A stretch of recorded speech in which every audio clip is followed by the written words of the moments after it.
Jane Weir is a designer as well as a poet. She works with fabrics, and you'll see in the poem lots of imagery related to her work as a designer, and she uses that metaphorically to represent grief, which is her subject.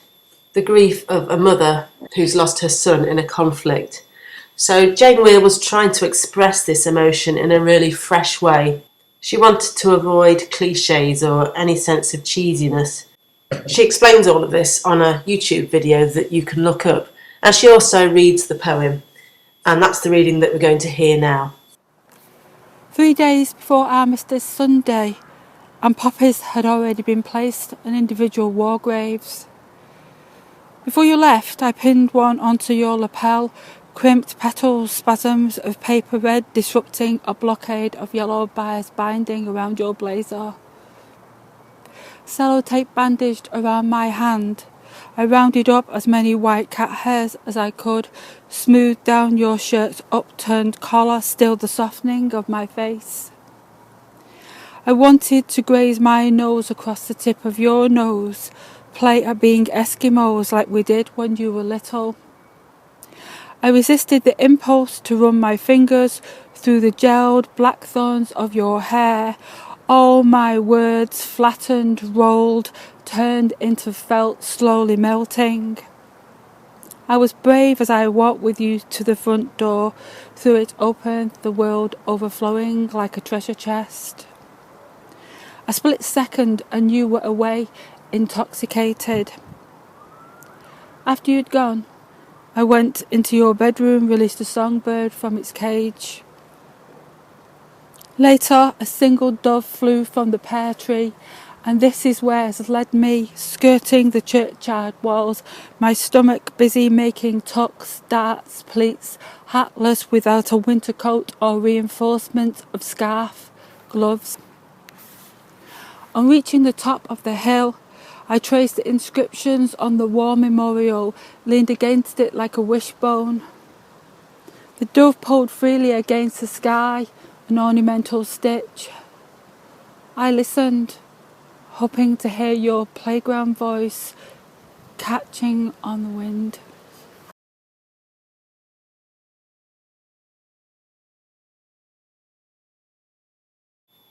So I'm going to move through the SPIT acronym now, and starting with structure and form.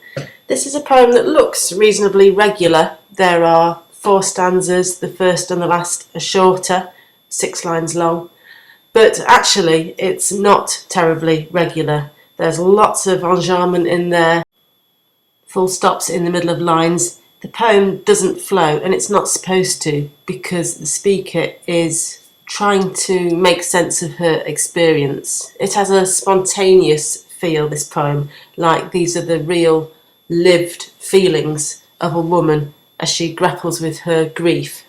So free verse allows Jane Weir to create that sense. The non-chronological nature of the narrative adds to this unstructured, free feel. The speaker is remembering her son at different points. So these are phrases in the poem that mark shifts in time. It begins 3 days before Armistice Sunday, with the poet visiting a war memorial in her village. It ends at that same moment in time, but between the beginning and the end of the poem, there are shifts backwards, and you can see those phrases there indicating that. So this is a non-chronological narrative. The speaker's mind is moving around, different memories being triggered.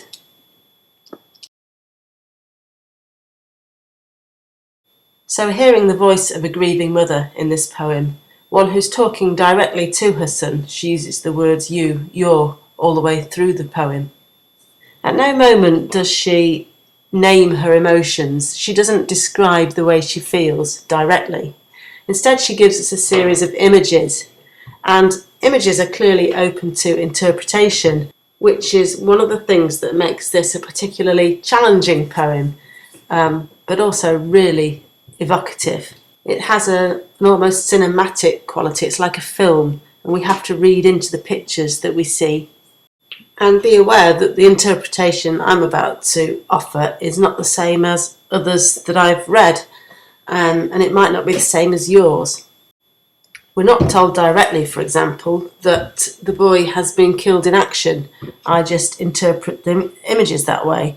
And I suppose I'm also influenced by the interview with Jane Weir that I listened to on YouTube. But others argue that she's simply worried about her son, worried that he might be killed. That's just one example of different interpretations, different ways of reading images.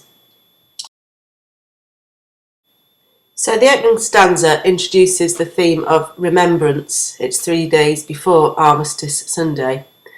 We have a reference to individual war graves, and this is very much a poem about an individual's experience of remembrance. It's not about state occasions at all. The image of the poppy triggers a memory in the speaker, and that phrase, "before you left," takes us right back in time, as I mentioned earlier. So she remembers a time when she pinned a poppy to her son's lapel.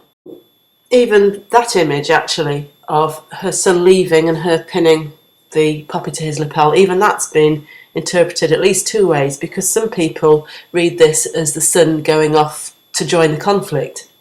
However, for me, it's more likely to be her son leaving for his first day at school, because she makes reference to the blazer that he's wearing and the bias binding around it, so that classic binding that you get around school blazers.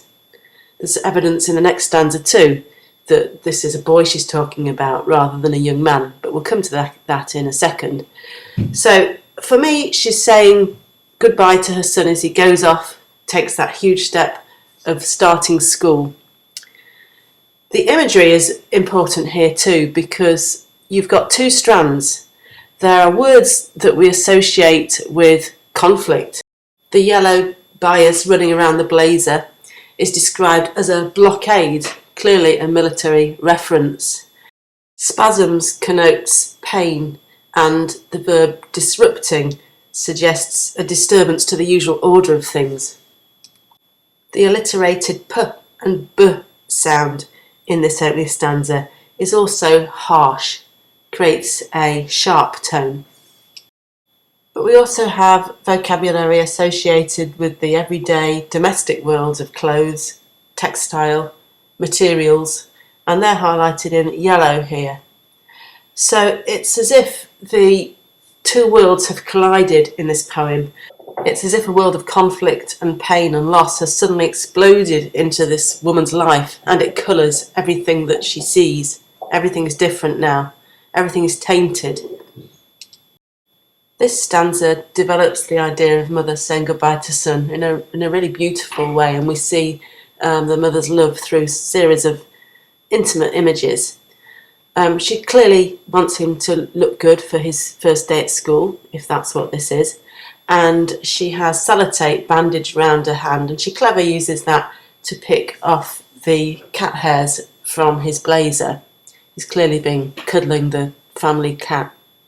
She straightens his collar.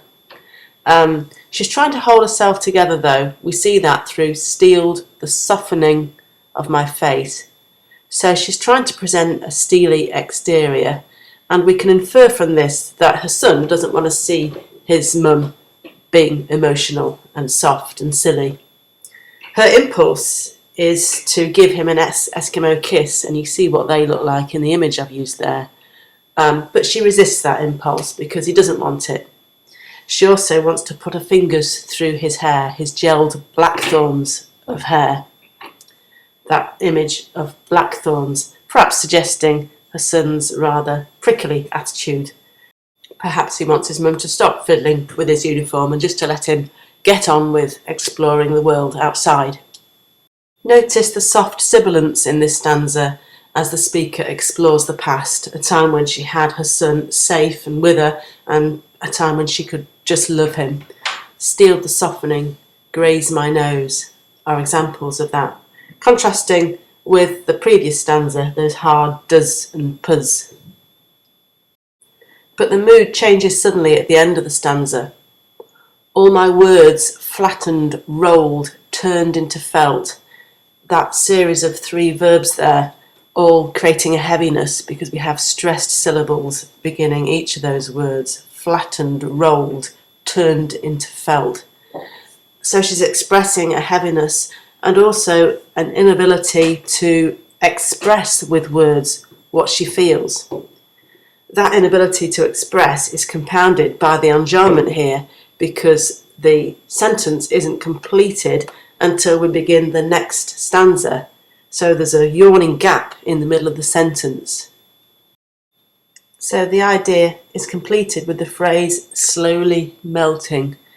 So the words that she wanted to say simply melted away.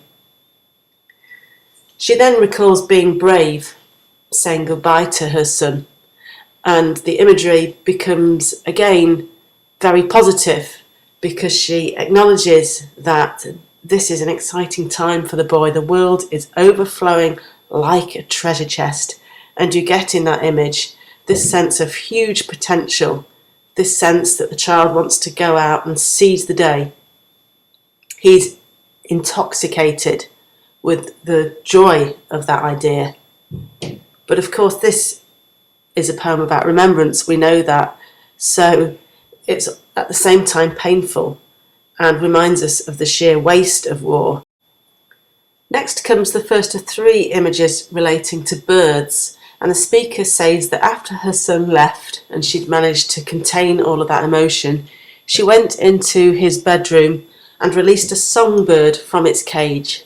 Now, it's possible she did that literally, let a bird out of its cage, but I think it's unlikely. I think what we have here is a metaphor for the speaker in her own privacy and not having to think about her son's feelings, really expressing what she feels, letting her emotion out. That's the song, and it's a release for her. In the very next line, there's the image of a dove flying from a pear tree. That's another intriguing image. It's later in time though, so we can infer from this a reference to her son's death.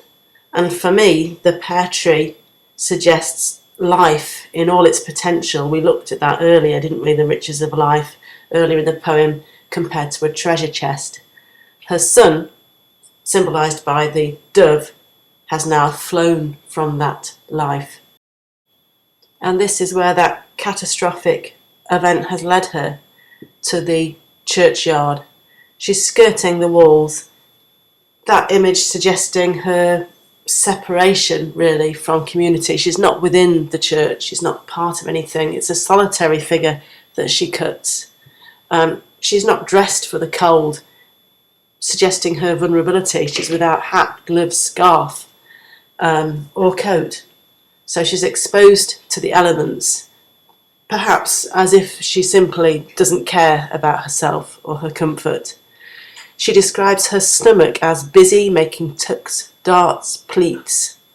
Again, a reference to the textile industry there, and a way of describing a feeling in her gut of grief, something happening in her body that she has no control over, that she's at the mercy of.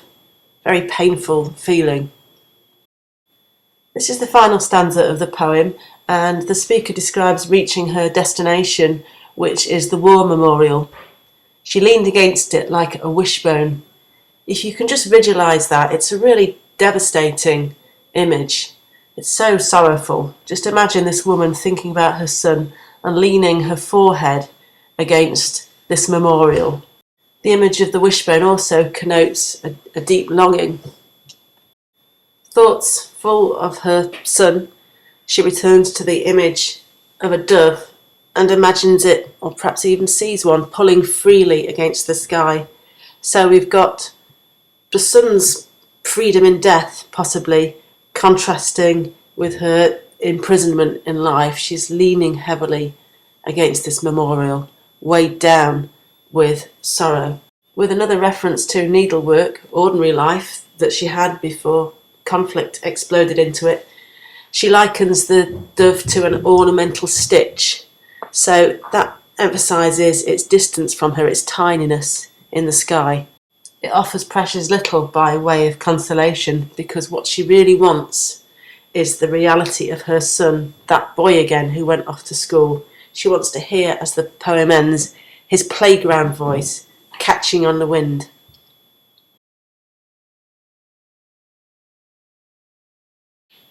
This is fundamentally then a poem about the experience of grief, the pain and intensity of it, which is expressed metaphorically throughout the poem. There's no abstract language used at all, no words to describe feeling directly. What we have are a series of images which give us a sense of how the speaker is experiencing the world, how she's flooded with memory, and how everything is coloured by the fact that her son is gone. There is the wider theme of remembrance too, though, because we do see the speaker at the end next to the war memorial, tracing her fingers along all of the names inscripted there. So that's a reminder that this is one woman's story, but that there are thousands, millions of other such stories. And it's a way of reminding us of the reality behind the ceremony, behind the poppy, the agony of grief experienced by so many.